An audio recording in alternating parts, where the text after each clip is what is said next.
Wow, is this guy cute or what? You know, years ago, a walk down the aisles of a toy store was a time of great excitement and innocence for children. They were looking for the latest Barbie doll or G.I. Joe or Ken doll. Their endless chatter was about the G.I. Joe fort they were about to build or the Barbie house they were preparing. It was an exciting time. A year ago, we began to talk to children and we asked them about what their dreams and their ambitions were in the 90s. Their talk was filled with demons and ghouls and death and nightmares and graveyards and great fear, battles between good and evil where their soul hung in the balance. It was no longer a time of innocence. There was no longer the talk of the cute and cuddly teddy bear that they would then curl up with at night. Instead, as I say, it was a time of great fear. As we began to look into the toys of today and the cartoons of today and the video games of today, we began to realize something. Our children are being evangelized with another gospel. A gospel of outright Hinduism, occultism, humanism. The ideas that have survived in the East for so long are literally invading the West, and we as adults seem to miss it because the target is not us. The target is at the children. We want to take some time today to take a look at the games and the toys of our children today and take a look at the influence that is warring for their minds and for their souls. I guess if there's a logical place to begin, a place where children are easily influenced in the early years, we should take a look in the beginning at the cartoons they watch. A few years ago, when anyone spoke about cartoons, they were probably referring to things like Daffy Duck, Bugs Bunny, or Porky Pig. But things are really changing in the cartoon industry. As Peter just mentioned, if there was only one or two cartoons that were referring to humanistic theologies or occult belief systems, we probably wouldn't be too concerned. In fact, we probably wouldn't have prepared this report at all. But the truth of the matter is, all kinds of children's cartoons incorporate ideals that are contrary to Christian beliefs. We've put together several segments for you to consider. We want you to take the time to watch the following clips from popular cartoons to see what your children are feeding upon. The first thing we want you to consider is the belief system from the New Age of crystals and amulets. You'll see that many cartoon characters use crystals and amulets even as New Agers do today.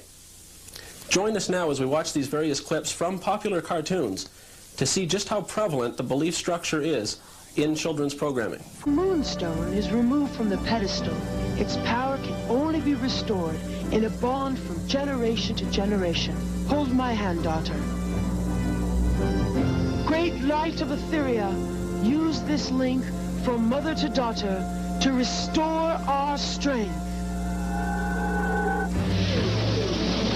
Fabulous secrets were revealed to me the day I held aloft my sword and said, "For the honor of Grayskull!"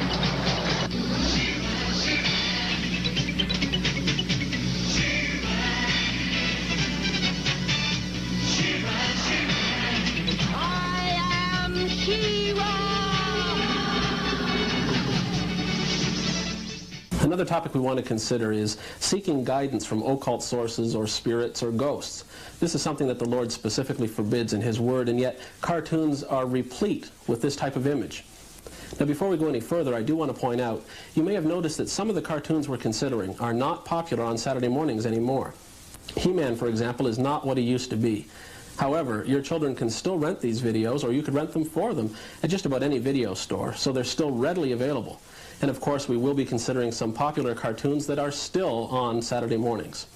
So these sources are varied and certainly reaching out to the children from every aspect and every angle. Let's consider a cartoon that was once very popular and is still available in video stores called Thundercats. One of the characters, Lion-O, as you'll see in the following segment, does have a spirit guide, something that the Lord forbids. Later in the same cartoon, you'll hear this character say, "Sword of omens, give me sight, sight beyond sight." This is an occult practice seeking for an inner vision, something that the physical eyes can't see. Another cartoon that has the same theme is the Visionaries. The visionary characters use staffs and totems. A totem, by the way, is also a spirit guide, although it usually takes the form of an animal like a wolf or an eagle, rather than the form of a human or a spirit or ghost. Now, as I mentioned, the Lord forbids this kind of spirit contact in His Word. We are not to seek spiritual advisors or counselors in any way, shape, or form.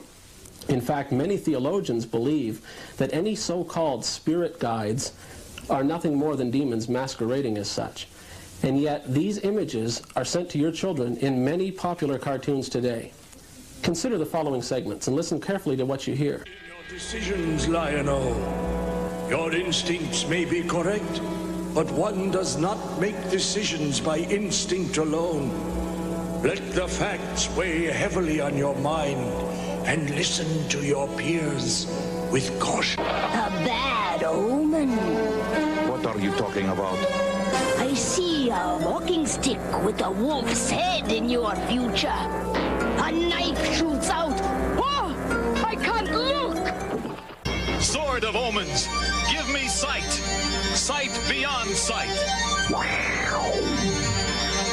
Another occult practice that is referred to as the third eye.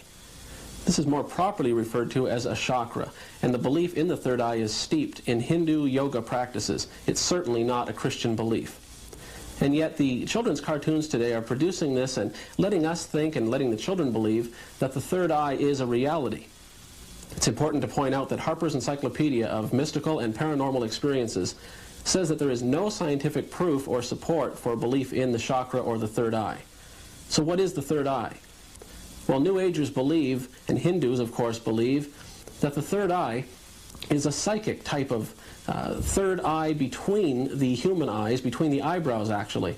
And this third eye allows the adherents to pick up things that the normal physical eyes can't see. Psychic things, spiritual things.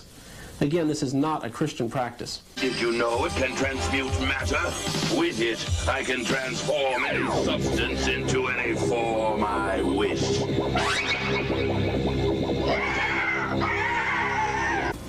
Something else we want to consider are the sometimes subtle but often very blatant occult images and symbols that we see in cartoons today. Symbols like the hexagram or the pentagram, for example. Now, these have been very prominent in heavy metal rock music and concerts and album covers for several years now, but they're becoming more and more popular in children's cartoons, so even very young children can see these same images. All of these images are coming at the children every Saturday morning and through the various videos available at any video store in the children's section. More and more, children are learning about the occult from these unreliable and untruthful sources. One of the more serious and potentially dangerous occult practices that we see in children's cartoons today is summoning or conjuring demon spirits. Generally speaking, it's the bad guys in the cartoons that will conjure up a demon and send it to do their evil work. But the good guys also resort to this, and they conjure up spiritual forces to send them into battle against their enemies.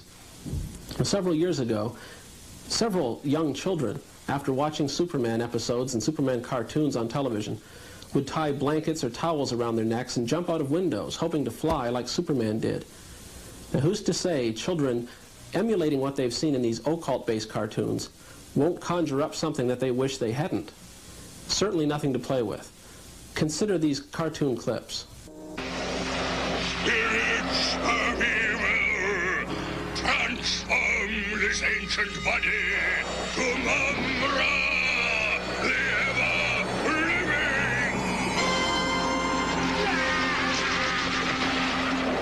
And now, from Mumra, the ever-living, to Boomra, the Boomer of Thundera.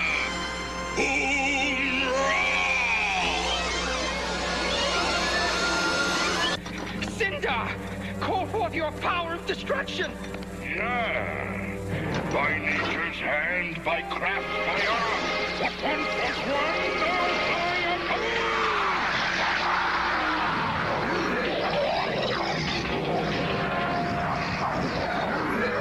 No! I did not command you to unleash your power!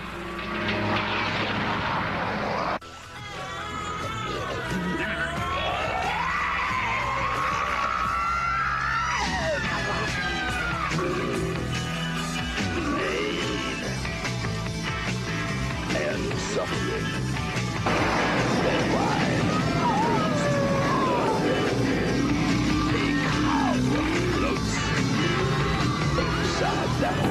us have heard of the werewolf legends about men who are transformed into wolf-like beasts when the moon is full. But such legends are not simply the products of Hollywood. Lycanthropy, or shape-shifting, is yet another aspect of the occult. Perhaps the clearest and simplest example of lycanthropy is in the often held belief that a witch's black cat was actually a demon, or spirit guide, known as a familiar spirit, who had taken on the form of a common house cat. Shape-shifting is also frequently seen in children's shows today. No consideration of cartoons could be complete without mentioning The Simpsons.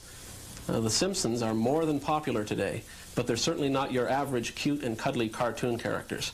In fact, the subject matter, the content, and the language of The Simpsons cartoons is more than questionable, and parents should be concerned. Now, if anything, The Simpsons cartoon is probably geared towards adults, but children are watching. The segments you're about to see are only the tip of the proverbial iceberg. Some episodes are far worse than those you're going to see. But consider the following clips with us, and ask yourself if your children should be watching The Simpsons. I'm Bart Simpson. Who the hell are you? I'm Charlie Old Saint. I hell with a roller cartoon. Look out, your horse is ours! 40 minutes. That's pretty damn late. See you in hell, soldier boy. Bart? But you see, Lisa, your mother has this crazy idea that gambling is wrong, even though they say it's okay in the Bible. Really? Where? Somewhere in the back. Can I watch football with you again next Sunday? Sure, you'll find it gets rid of the unpleasant aftertaste of church. Wow, my mom's coming in from Norway, but what the hell? Boy, I know you're gonna like your present. Shut up, kiss my butt, shut up, go to hell. Dad, I promise you I will never get tired of this. You're going back into the shoebox. It may not be pretty, but damn it, it's honest.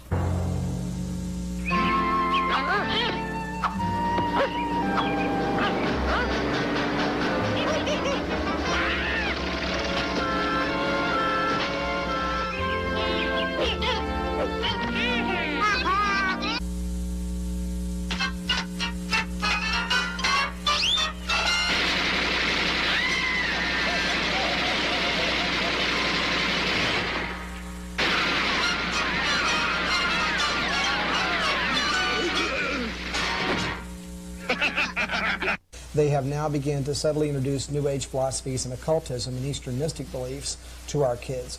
And as you just held up, this is I think a paint-by-number set for ages 3 and up. The marketing of this is making a lot of money, but it is also introducing at a very young age the idea that violence is an acceptable end to, or a means to an end, and also that New Age philosophies are a norm for our kids. And as we see this creeping in daily into the media, and our kids being exposed to it even in public schools and so on, this is just part of what's going on out there. The turtles crawl out of New York City sewers and come on the scene, and of course they're very heroic. There's been 2 motion pictures made with the Mutant Ninja Turtles. Let me hold this one character up. This is one of the villains of the Mutant Ninja Turtles. Now remember, folks, when we say villains, the hero is using white magic or Eastern mystic good powers, such as Star Wars taught us, the good side of the Force, and the bad guys are using the bad powers, the black side of the Force. But they're the same powers, are they? Yes, the same powers exactly. When you look at it from a biblical viewpoint, it's white and black magic, which is a fallacy, as we all know right here at the table. And Paul, I think people need to understand as well the background of ninjas. As Eric pointed out, the Mutant Ninja Turtles are presented as heroes. In all actuality, ninjutsu began approximately 400 years ago in feudal Japan. Ninjas were assassins. They were mercenaries. They were not good people. They were not heroes. They were very well practiced in martial arts. In fact, a ninja would start training at probably 2 or 3 years of age to make them almost supermen. They were able to do things that the common man can't simply because of the years and years of rigorous practice. But as I said, they weren't heroes. They weren't good people. They were assassins. Now we have them presented as heroes, as good guys fighting bad guys, but it's important to realize that ninjas would go to any lengths in order to kill their victims. They were well versed in poisoning techniques. We have weapons here, toys, that are replicas of ninja weapons. Once again, it's ages 3 and up. That's right. And this, as you see here, a star or a circle here, the ninjas would have these, they're called shurikens. They would dip these in poison and throw them at the victim, usually striking the victim in the eye, and it would cause death. Now, shurikens are illegal in Canada, as are nunchucks, which is another weapon. We don't have a sample here, but the Ninja Turtles do use a weapon known as nunchucks, 2 pieces of wood attached with a leather cord or a chain. They are also illegal weapons in Canada because of how dangerous they are. And yet we have these heroes using them in front of the children on cartoons. And it would certainly be easy for the children to make their own real versions just by copying off these so-called harmless plastic versions. That's right. And here we have balisong knives or butterfly knives. These are also banned. They're illegal weapons, and yet they are presented in these cartoons as being, as you said earlier, just like cops and robbers with the guns and bows and arrows and so on. As I said, it's important for people to understand the background of ninjutsu. It is not pleasant. There's nothing pure about it, nothing good about it. They certainly should not be passed off as heroes. And, you know, I can just hear a parent saying out there, well, my kids aren't going to do that. They just like the action of the movie or the cartoon or the toys or the games or all the other merchandise we see here that has to do with the turtles. Our kids aren't going to get involved with that. Well, wait a second. I had a clipping given to me at one of our seminars up in Thunder Bay, Ontario, is where it was. This is a clipping from a South African newspaper where 2 little boys, 5 years old and one 8, were caught tearing up a nursery school in the middle of the night on a Friday night. They had slipped out of their homes. And How old were these guys? They were 5 years old and the other one was 8. There were 3 boys. 2 of them were 5, one was 8. They were caught tearing up a nursery school, and they said they were Ninja Turtles who had run amok. They were emulating, carrying out in their minds, and most psychologists would tell us that up until about age 6 or 7, most of our kids can't discern 100% of the time what is fantasy and what is reality. These kids were living in the fantasy world, which they had assumed was reality, that they were perfectly capable, able, and it was okay for them to do what they'd seen in the cartoons. And here we have the weapons being sold to them, recommended ages 3 and up. And the toys help to increase that idea. Chuck, maybe you could add a little bit more about the spiritual aspect of the turtles. Yes, in fact, that's a very good point. Spiritually speaking, the ninjas were well trained in occult practices, in black magic. It wasn't a joke to them. It wasn't hocus pocus. They were raised in this, and they believed it strongly.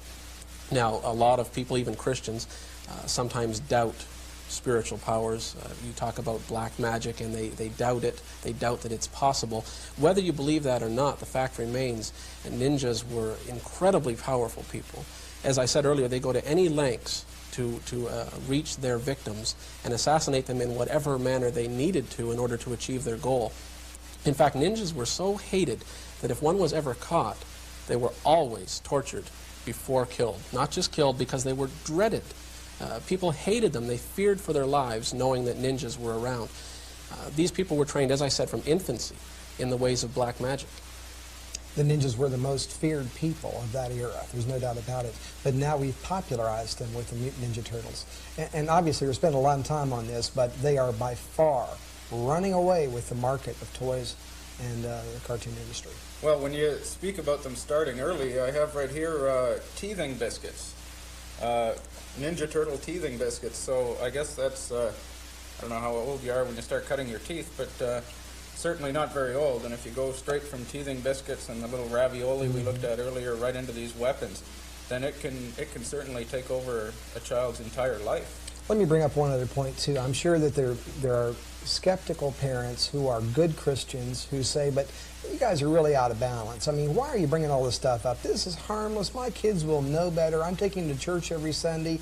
The other kids at church have the same things. You know what? I mean, being paranoid. Yeah, my kids are gonna feel like they're the odd man out if I tell them they can't have this stuff. But our responsibility as parents is not to please our kids, though that's fine at times and certainly is a must to be good parents. Mm-hmm. Our responsibility is, what does God say about us agreeing with this stuff and funding these items and, in essence, giving to our kids, basically throwing this stuff at our kids and saying, go ahead, be just like this. That's what we're doing unless we're careful. I'm not into being paranoid, and we're certainly not here to teach that. It's not the purpose of this video or this discussion here. But we as parents must realize what is going on today and must understand how the forces of darkness don't always appear evil. The devil doesn't come up and knock on your door and say, "Hi, I'm the devil. Recognize me?" He comes as an angel of light, and oftentimes he'll slip in any area where we have an open door, or where we're just aloof. We must remember the devil's got a 24-hour-a-day, 7-day-a-week job, and that's to kill, steal, and destroy. And he's always on that mission. We can't let our guard down. We need to have the armor on, be ready for spiritual warfare, and realize this is part of spiritual warfare, that our kids are under attack every day, subtly in some cases, very blatantly and boldly in others. But however it comes at us, we've got to be ready. And our kids, need the answer as to why these things are wrong before they're faced with these things next door or at school or with the kids down the block or wherever. If our kids know what is wrong with this stuff and know why this is evil, why it's wrong, why it's anti-biblical, then they have a whole lot better chance of being able to resist it themselves. Well, one thing that parents need to tell their children as well is that sometimes to be a good Christian, you have to be the odd man out. And it's not always going to be easy decisions. And like you say, with all their kids, all their friends playing with this, and everything seems to have turtles written all over it for the kids now. Sometimes they need to know that it is a difficult choice, but the right one nonetheless. That's right. While we're on the topic of cartoons, maybe we can move on to the Simpson family. Certainly everybody's heard of Homer Simpson and Bart Simpson and all the gang. Equally dangerous, I suppose, and, well, maybe not dangerous, but equally damaging, but in a different way. If you want to start, Chuck. Sure, I think it's important for people to understand The Simpsons, although a cartoon based on children, Bart mainly and his sister Lisa, it is not a Saturday morning cartoon. I don't know that it was ever intended to be a children's cartoon. It's viewed in our area on a Thursday evening, and yet little children, I know personally, who are allowed to watch this show with very negative influences. Now, if you're an adult, we're assuming you have the capacity to make a decision for yourself, whether you want to watch this show or not, and hear these negative messages, certainly anti-Christian messages at times. But to let children, 3 years old, 4, 5, 6 years old, watch this, and the problem, and we'll talk about this a little later in the merchandising segment of this video, we're going to talk about how far-reaching the effects are. But even if you don't allow your children to watch The Simpsons on television, you have things like the toys that are geared towards the young person, clothing. T-shirts everywhere, the Bart Simpson T-shirts, even bumper stickers, badges, and some food products. As you see, we have Ninja Turtle food products. They also have fruit drinks with Bart Simpson on them. Comic books with the same storyline as the television show. So again, even if your children aren't watching the show, they are being exposed to the same ideals. We have Bart Simpson, as people saw earlier in the cartoon clips, actually swearing during this show. And this is just a little 10-and-a-half-year-old boy. Certainly not a good example for any youngsters that are watching. In the January 3rd, 1991 episode of The Simpsons, Bart Simpson was asked to pray before the meal.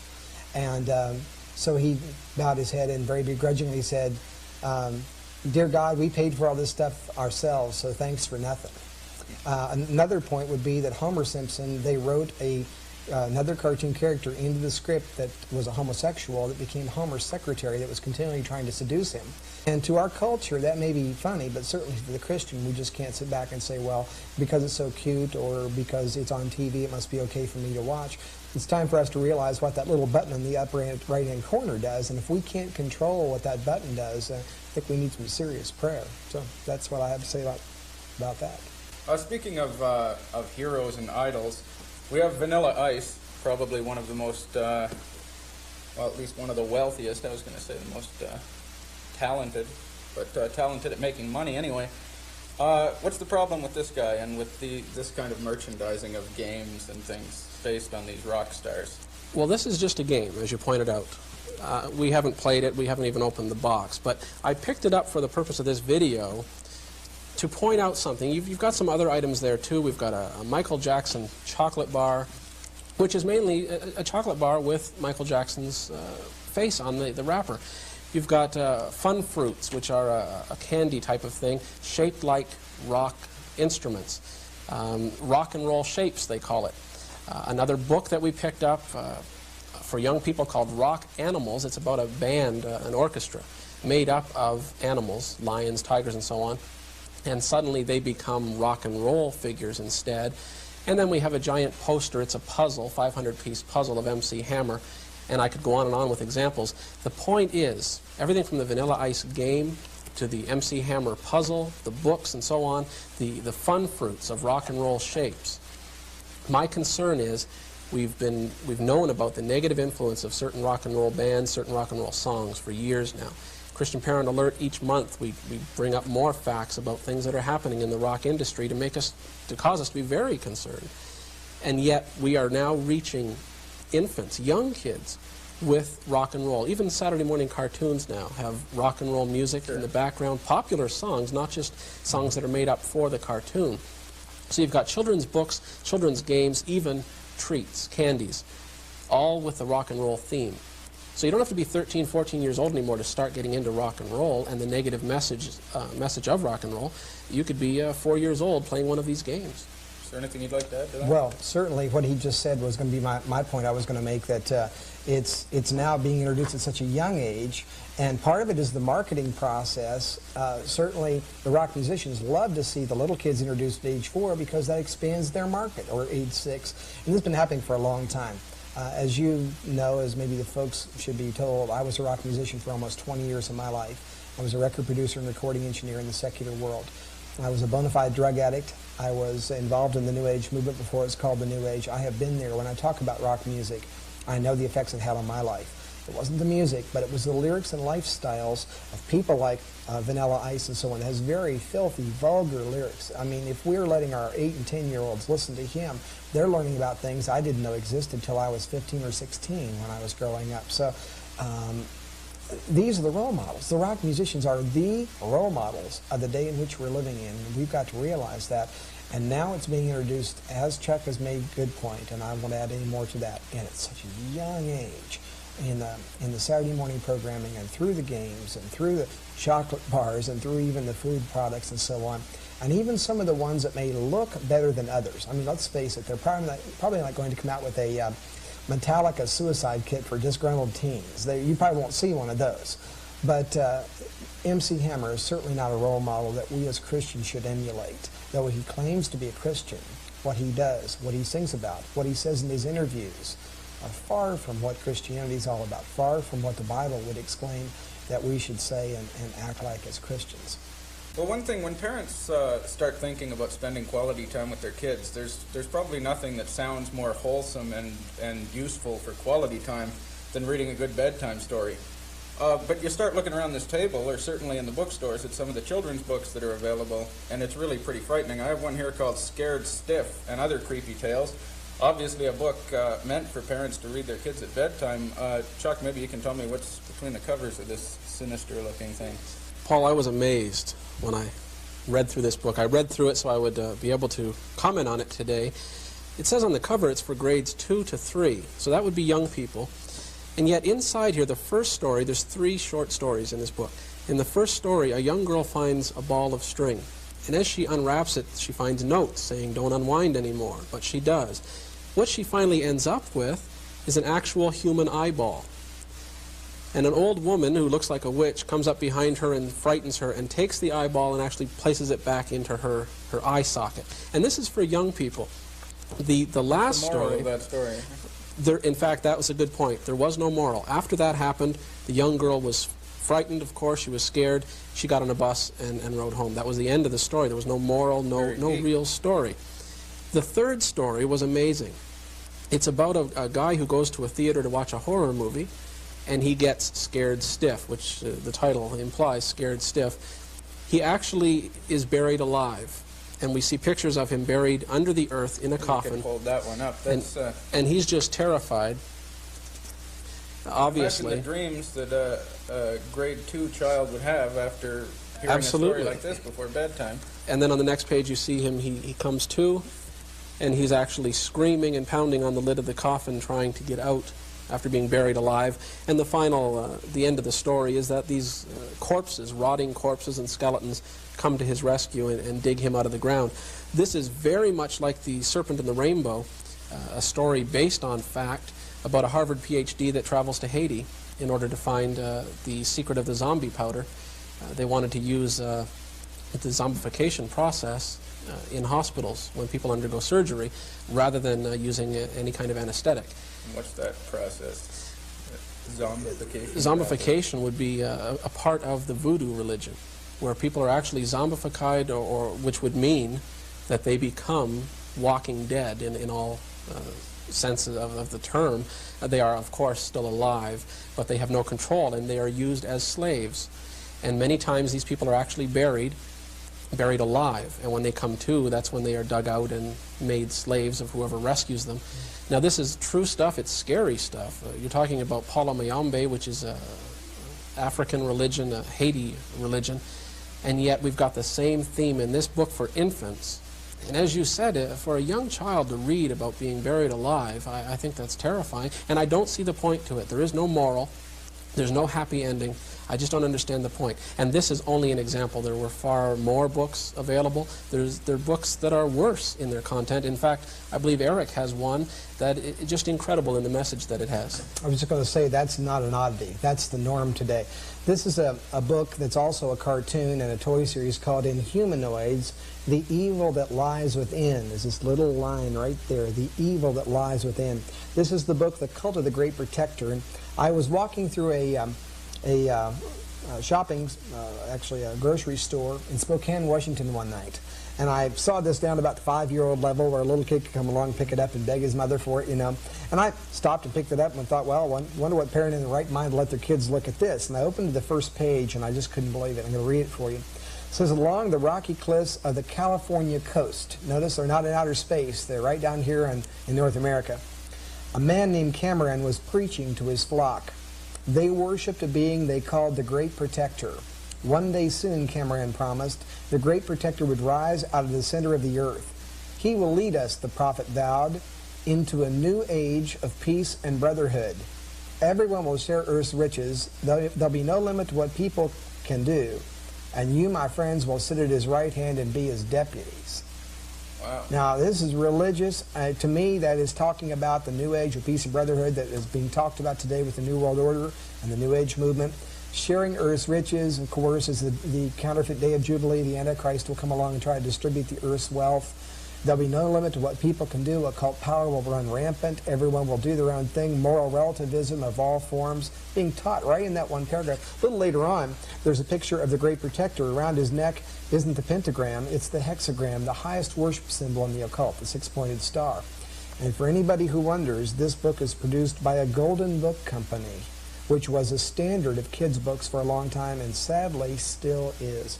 And if you wonder if this is the only thing, here's a remake of a 1933 Mickey Mouse comic book with Goofy playing with a Ouija board in it. This has been around for a long time, except instead of Mickey Mouse with a seemingly innocent game, of course we know it's not, a Ouija board is a very powerful occult item. Now we've got Inhumanoids. Well, thank you guys both for joining us today. Some of that was certainly shocking, and I'm sure it'll give parents a lot to think about next time they visit the toy store. And maybe we'll just leave it at that, and we'll go away, and I'm going to get rid of that Michael Jackson chocolate bar before somebody picks it up for their kids.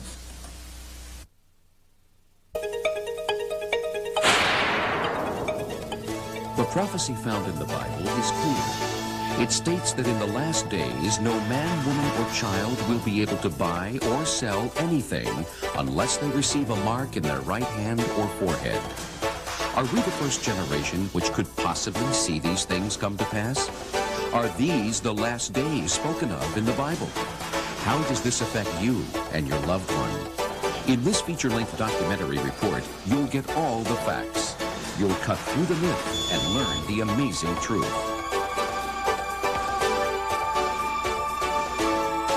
The technology that can make the mark of the beast possible is here. This exciting new video with Peter Lalonde will thrill and amaze you as you see just how accurate Bible prophecy really is. And you know that it's information you can trust. Hal Lindsey calls Peter a leader in providing fascinating, complete, and reliable information on the prophetic fulfillments of this generation. Jack Van Impe says that Peter will challenge you to live as if Christ were returning tomorrow. And John Wesley White calls Peter's a very special ministry. But you be the judge.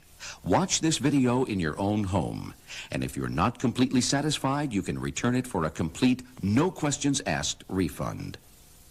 This dramatic video presentation will give you the whole story. We've interviewed bank officials, microchip experimenters, computer experts, and even the veterinarians who are implanting microchips under the skin of pets. We've looked at the role of the New World Order and even the development of the coming cashless society. And most importantly, we've carefully compared it to the prophetic passages contained in the Bible. Fascinating to both Christians and skeptics alike, this video will give everyone something to think about. To order your copy of this important new video, call us toll-free at 1-800-PROPHECY. That's 1-800-776-7432. Not only will you get the full-length video documentary, The Mark of the Beast, but we'll also send you a 26-page study guide absolutely free. Don't miss out on this exciting offer. Operators are waiting to take your call right now. The number again, 1-800-PROPHECY. Or if you prefer to order by mail, send check or money order for $24.95 to Mark of the Beast Video in care of This Week in Bible Prophecy, 4429 Queen Street, Niagara Falls, Ontario, L2E 2L2. Or in the United States, Mark of the Beast Video, care of This Week in Bible Prophecy, Post Office Box 1440, Niagara Falls, New York 14302. And please make all checks payable to This Week in Bible Prophecy.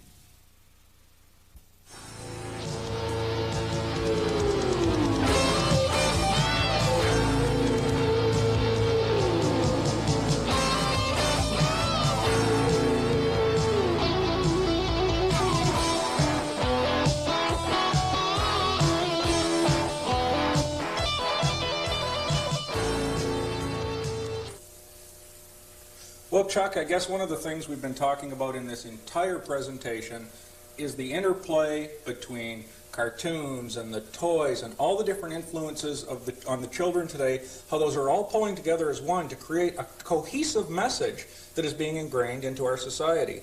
One of the things we wanted to look at, we've poured out on the table here, is all kinds of different aspects of merchandising. Now, when we used to talk about merchandising, we pulled this out of the store because it gave us a good reminder the other day. This is what merchandising used to mean. It meant the idea of a toy in a cereal box. And you remember when we were kids what you do exactly with these things. You would be in major trouble with your mother, and you would start digging through. And how many kids had a bowl poured out on the kitchen table, and they would be dumping all the cereal? Well, my mother's not here, so let's see what we can find in here. And you would look for that toy, and you would continue to look for that toy, and you would just pour it out. And there would be no toy. Oh, yes, there it is, right there. And you have a cardboard little ruler. That was the extent of merchandising. Today that's changed, Chuck, and we sent you out on a little bit of a mission as the managing editor of Christian Parent Alert, and we said, take an example of the Turtles and show us how pervasive this merchandising is today. Why don't you show us what's here? Well, Peter, let me start out by saying that what you said about the cereal is absolutely right. The children would look for this little sticker on the front indicating that there was a prize inside. I remember when I was a child grocery shopping with my mother. That's what I would do. I wouldn't care about the brand of the cereal. Right. I would look for the prize, which you have shown us here generally isn't much to speak about. But the advertisers knew that that kind of thing worked, and hence we have merchandising today. The advertisers know that the children will see these in the stores. Slippers for young children with the turtles. Now, it doesn't matter if they're warm, it doesn't matter if they're well constructed. Children see this, they see Ninja Turtles, and it's, Mummy, Mummy, I want these. Right. Another thing we have to point out, this is Ninja Turtles paint by number, and it says here for ages 3 and up. Right. Now, there's been a lot of concern about the violent aspect of the Ninja Turtles, the occult influence of ninjutsu as a whole, and yet it can start as early as 3 years old. We have clothing items, pajamas and so on, the slippers I mentioned, T-shirts for young children. Macaroni and cheese dinners. That's true. It's gone into the groceries now. Macaroni and cheese, you've got canned spaghetti products, fruit drinks, all kinds of candies, even lollipops. Amazing to me, beef stick. Teenage Mutant Ninja Turtle pepperoni sticks. That's right. Unbelievable. And again, it's just that turtle on the front that causes the kids to say, I want that. They don't even look what's in it. They don't care what's in it.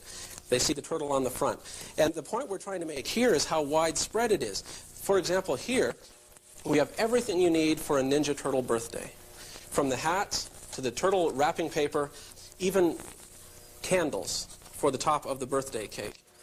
Ninja shapes, party invitations, party plates, and even napkins. Everything you need for the party to be completely centered on Ninja Turtles. And one thing that amazed me was a hockey puck. What in the world does hockey have to do with Ninja Turtles? But again, the merchandisers know, the salespeople know, put a turtle on the front and the kids are going to want it. You've got school supplies, crayons, pencils, notebooks, pencil sharpeners. Now people have to understand, we're not even talking about the toys here, we're talking about all these byproducts. You've even got lunch bags, and people need to understand something else too. You may not allow your children to watch the Ninja Turtle cartoon. Maybe you think it's too violent. Maybe you don't like, and Christians need to hear this. They might not allow their kids to watch it because they just don't like the whole mood of the Ninja Turtles. But they can get those same messages from magazines, comic books. So parents need to know, even if you don't let them watch the cartoons, the influence is widespread, even, as we said, in the grocery store. Right. Let's move along because we're really starting, I guess, to run down on our time. There was a couple of things I wanted to look at that are sort of new influences, or new on the scene, shall we say. Ninja Turtles are starting to die down a little bit right now. That's right. Marketing studies show that that craze is starting to come towards an end. But one of the games that we looked at, and I guess this is one of the hottest items, we shopped all over southern Ontario here trying to find a copy. We had to go into upstate New York and found a store. We called them at 5 o'clock at night. They had 10 games left. We thought, well, we'll go pick them up in the morning. We went over the next morning at 9 o'clock, and there were 3 left out of 10. This thing is really moving. At the beginning of this entire presentation, this report, the Not Just Fun and Games report, I started out by making the statement that now there is a fear in children where they used to talk about Barbie or Ken and building a little home, or they had their teddy bear that they would cuddle up to. Right. When we talked to children, they were talking about fears and deaths and graveyards. This kind of thing has to have a big influence on it. Absolutely. This is called Nightmare. It's a new game, as you mentioned. It comes with a videotape. And in that sense, it's a very unique concept, at least as far as I know. Just why don't we, before you just talk about the game, let's roll a clip out of this video to show people what it is that comes into the home of the people who buy this game.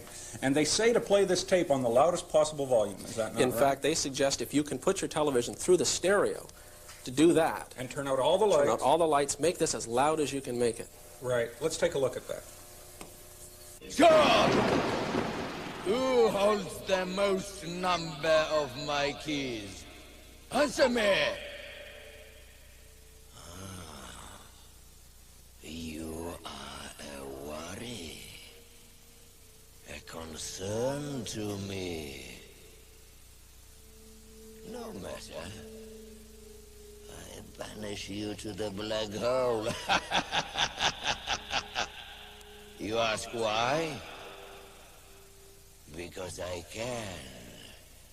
Because I'm the gatekeeper. And this is my game and your nightmare.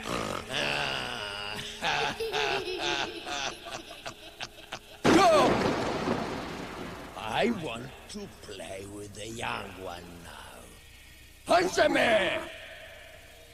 How old are you, little one? Oh, isn't it past your bedtime, little one?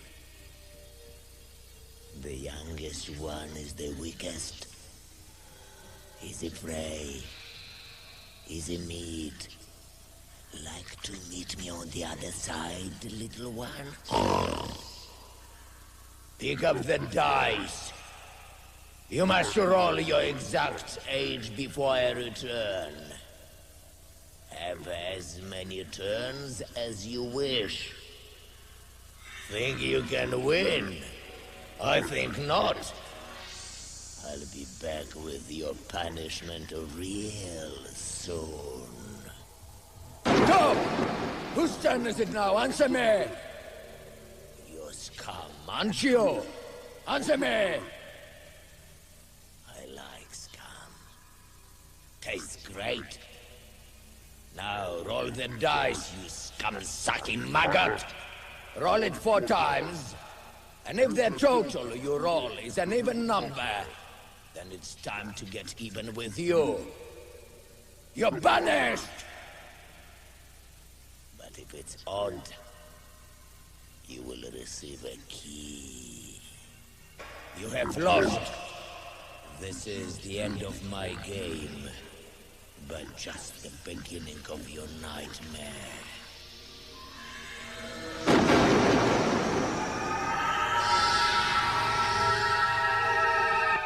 Wow.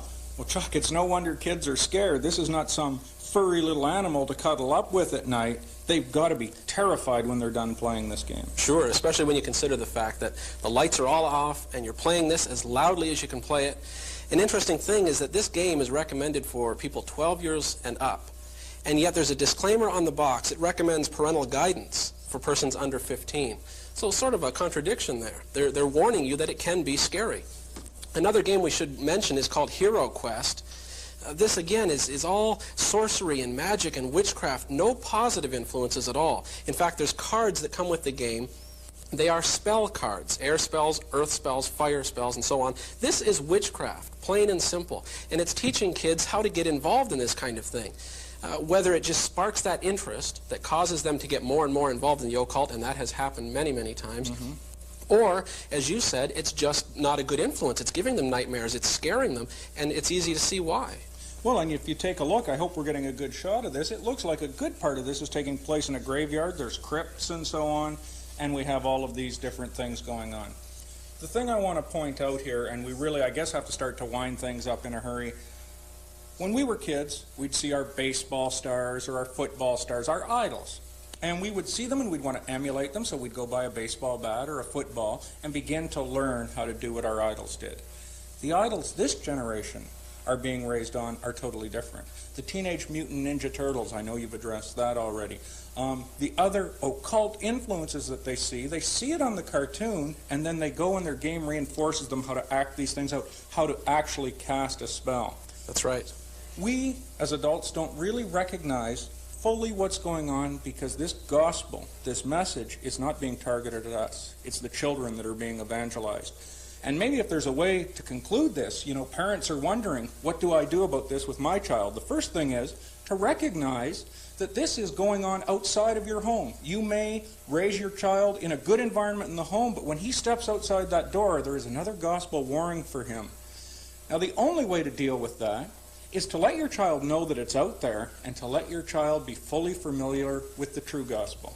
If he has that true gospel buried in his heart, raise up a child in the way that he should go, and when he is old, he will not depart from it. If that's buried in there, he will know that and he will live it. It is time for us as Christians to recognize there is a battle going on for our children out there. We need to pray for them and raise them in a godly way. Thanks for joining us on this report, and we hope you'll be with us the next time.